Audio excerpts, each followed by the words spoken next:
एक राजा के दरबार में एक बुद्धिमान मंत्री था, जिसके पास हर समस्या का समाधान था। राजा इस मंत्री से परामर्श किए बिना कोई भी बड़ा निर्णय नहीं लेता था। राज दरबार के अन्य लोग इस मंत्री से ईर्ष्या करते थे।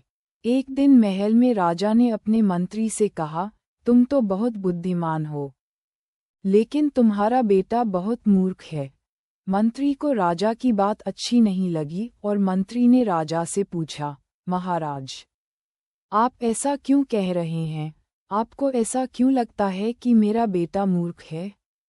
राजा ने कहा, हर सुबह जब मैं लोगों से मिलने जाता हूँ, तो आपका बेटा भी वहाँ होता है और मैं हर दिन आपके बेटे से पूछता हूँ कि सोना और चांदी में से सबसे कीमती क्या है।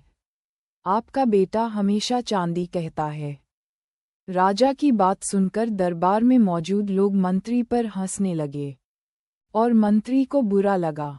मंत्री बिना कुछ बोले अपने घर वापस आ गया और घर आते ही मंत्री ने अपने बेटे से पूछा, सोने और चांदी का मूल्य क्या है?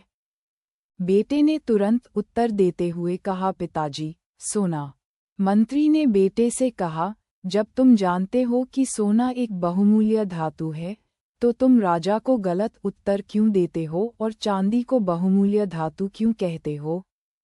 बेटे ने कहा, पिताजी, राजा रोज सुबह बाजार आता है और लोगों से मिलता है और रोज मुझे बुलाता है और मेरे सामने 2 सिक्के रखता है, जिनमें से एक चांदी का और एक सोने का होता है। सिक्का रखते हुए राजा मुझसे पूछता है कि इन दोनों चीजों में से कौन अधिक मूल्यवान है। तुम इसे ले लो और मैं चांदी का सिक्का ले लेता हूँ। ये देखकर राजा हंसता है और चला जाता है। मंत्री ने अपने बेटे से पूछा, तुम रोज चांदी का सिक्का क्यों उठाते हो? अब पूरा दरबार मेरा मजाक उड़ा रहा है। मंत्री की बात सुनकर बेटा उन्हें अपने कमरे में ले गया और वहां उसने एक बक्सा खोला। बक्सा चांदी के सिक्कों से भरा था। इतनी सारी चांदी देखकर मंत्री आश्चर्यचकित रह गया। बेटे ने कहा, पिताजी, राजा मुझे जो सिक्के देता है, ये सभी वही हैं।